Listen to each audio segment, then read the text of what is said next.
Idineklara ngayon ng House Committee on Justice na may sapat na sustansya ang ikatlo at ikaapat na impeachment complaint na inihain laban kay Vice President Sara Duterte. Sa naganap na botohan sa nasabing komite, tanging si Quezon City 4th District Representative Bong Suntay ang bumoto laban sa pagiging sufficient and substance ng dalawang impeachment complaint. At dahil dyan, pinag-aaralan naman ngayon ng legal team ng pangalawang Pangulo ang naging hakbang o proseso ng komite dyan sa Kamara bago sila maglalabas ng kanilang panig o pahayag. Kunin natin ang live report ni Eden Santos. Eden.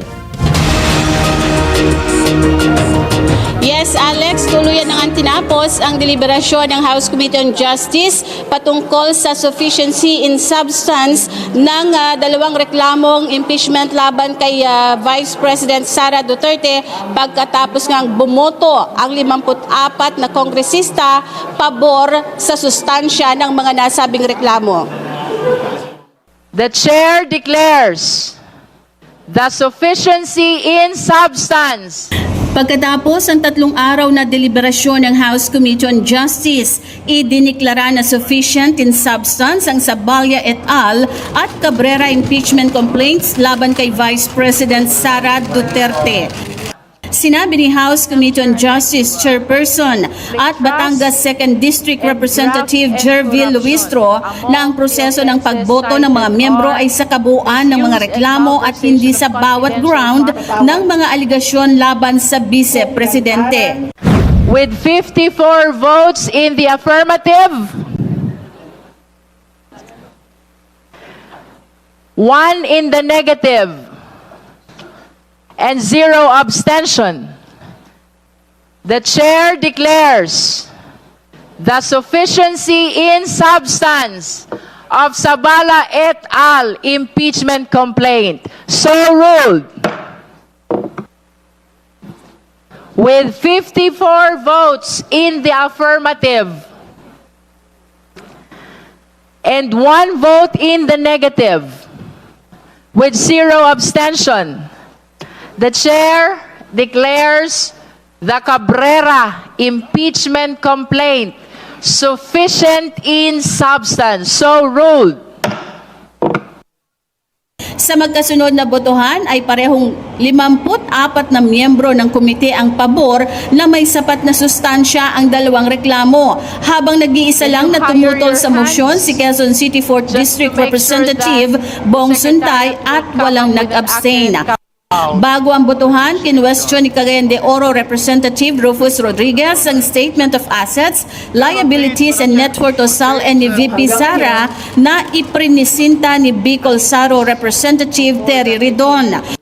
Nakasado mano sa nasabing SALN na ang net worth ng Vice Presidente noong 2008 ay nasa mahigit 18 million pesos habang nagkaroon ng biglang pagtaas noong 2024 na mahigit 88,512,000 pesos. Sinabi ni Rodriguez na hindi kasama sa attachment ng impeachment complaint ang SALN at kung ito ba ay may pahintulot ng Office of the Ombudsman. The offense charge. And certainly, based on this, and based on the complaint, and based on the annexes, wala.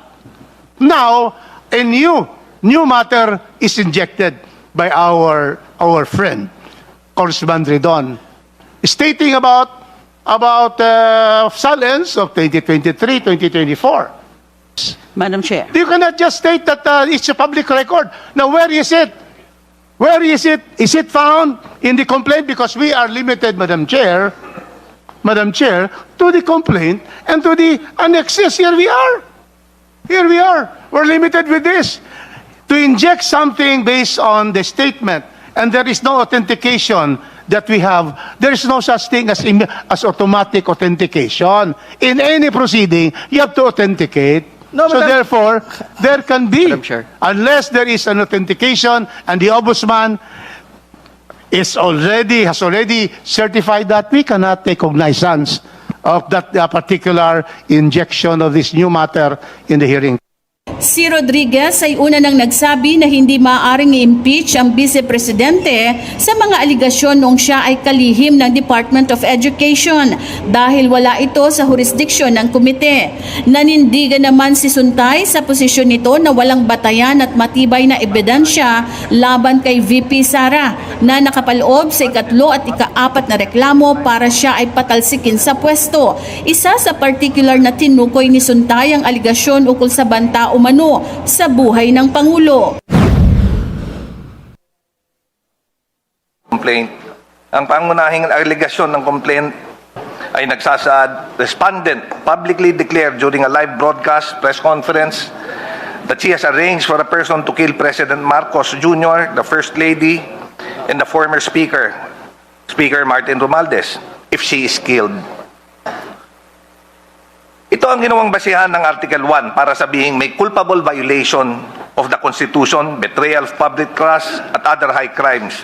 Pero kapag sinuri ito sa ilalim ng Rule 3, Section 5 ng Rules of Procedures ng impeachment proceeding, may malinaw na problema sa sufficiency in substance. Ang requirement ng rule ay may recital of facts constituting the offense charge. Hindi sapat ang statement na controversial or politically shocking. Sa complaint na ito, ang allegation ay speech lamang. Walang alegasyon na may actual hitman na kinuha. Walang maipakitang may agreement nga o conspiracy na ipatupad dito. Wala rin maipakitang may payment o arrangement na ginawa in order to facilitate such statements. Wala rin maipakitang weapon procurement o alleged. Si Suntay ay umani ng batikos dahil sa naging analogy nito sa ikalawang araw ng deliberasyon matapos na gawing halimbawa ang aktres na si Ann Curtis sa issue ng Imagination versus Desire na nag-ugat sa video ni VP Sara na ipinakita ng komite. Bagaman nanindigan sa kanyang analogy ay humingi ito ng paumanhin sa mga nasaktan sa kanyang sinabi na anya ay hindi iyon intentional. May mga statements which are taken out of context. Dapat tignan yung kabuuan at hindi dapat nagpupunta sa konklusyon. While may mga tao siguro that found the analogy in bad taste, dun sa mga na-offend, tayo'y inuulit ko, walang malis doon sa nanais nating gawin doon sa statement na yon. Ayaw natin makasakit through that analogy, but kung may nasaktan, humihingi tayo ng dispensa. Kay Miss Ann Curtis rin, kung nasaktan siya sa sinabi, there was, ulitin ko, there was no malice intended at tayo humihingi ng dispensa sa kanya.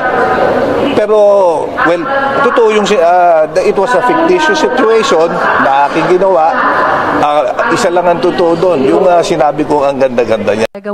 Aminado naman ang endorser ng Cabrera impeachment complaint na si House Deputy Speaker Paulo Ortega na makakaapekto ang inihaing perjury case ni VP Sara laban kay Ramil Madriaga na itinuturing nila na smoking gun ang testimonya. Siyempre, may effect pa rin yun. Kaso pa din siya, pero sabi ko nga, we are focusing on this impeachment saka sa buong proseso. So, we'll handle it by hearing or every time po na meron ng kaganapan dito sa House of Representatives, which is will be elevated 10 days after.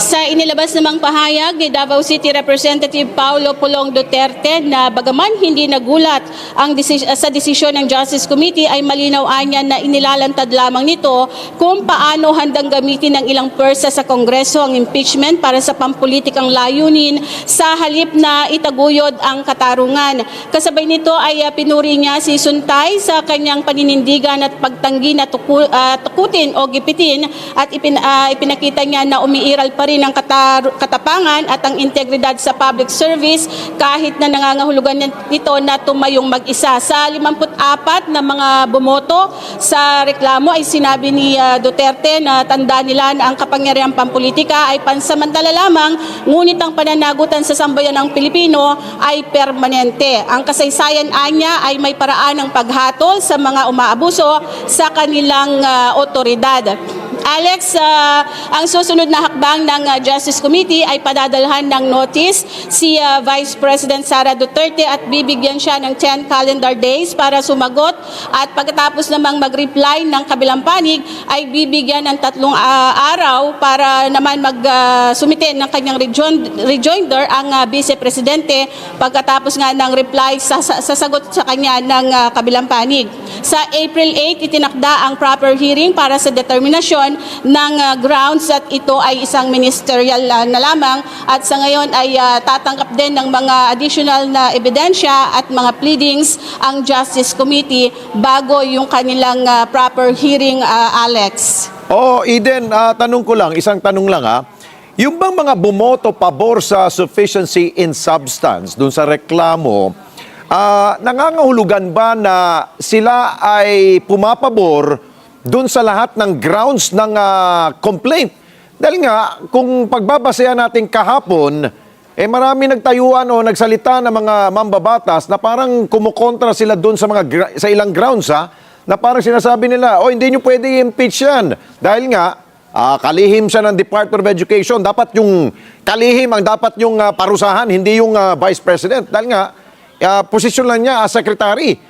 Bakit bumoto pa rin yung mambabatas sa yon pabor dito sa sufficiency ng substance?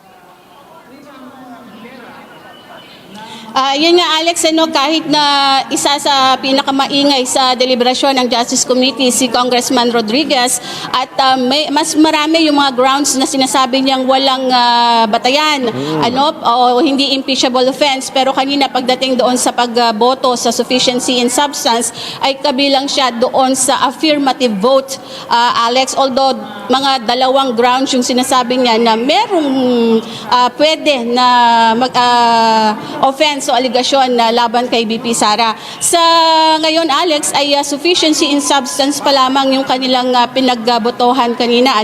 Iba pa yung pwedeng mangyari sa gaganaping proper hearing. Dahil sa mga susunod na pagdinig ng Justice Committee ay maglalabas na ng mga ebidensya, ng mga testigo ang magkabilang panig, at doon makikita kung yun bang mga aligasyon laban kay BP Sara ay may mga matibay na ebidensya na magdidiin sa kanya, o maaari naman pala itong sagutin ng kampo ng Vice Presidente, Alex. At iba pa yung pwedeng mangyari sakaling ito ay umusad hanggang sa plenaryo, Alex.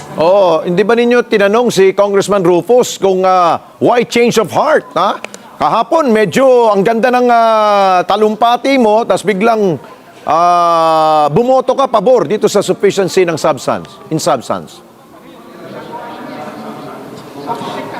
Alex, hindi na nga nahila si Kong Rufus dahil hindi siya napansin kanina nung lumabas doon sa People's Park, at ang inaantabayanan ng mga media ay yung mga nangunguna sa Justice Committee. But definitely, yung kanyang ipinakita sa 3 araw na deliberasyon ng Justice Committee ay hindi daw pala maaring pagbatayan yung ingay at yung ipinapakita mo na mga pag-question dito sa mga aligasyon at mga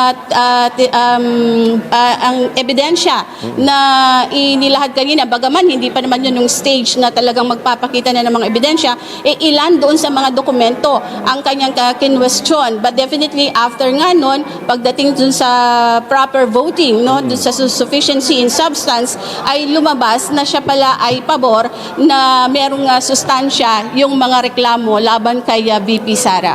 Ayun, sige. Tingnan natin sa susunod na step na gagawin dyan sa House Justice Committee kung ano talaga ang kanya magiging posisyon, kung maglalabasan na ng ebidensya ang panig ng complainant at the same time ang panig ng inakusahan. Okay? Maraming salamat sa iyo, Eden Santos. Mata natin dyan po sa kamera.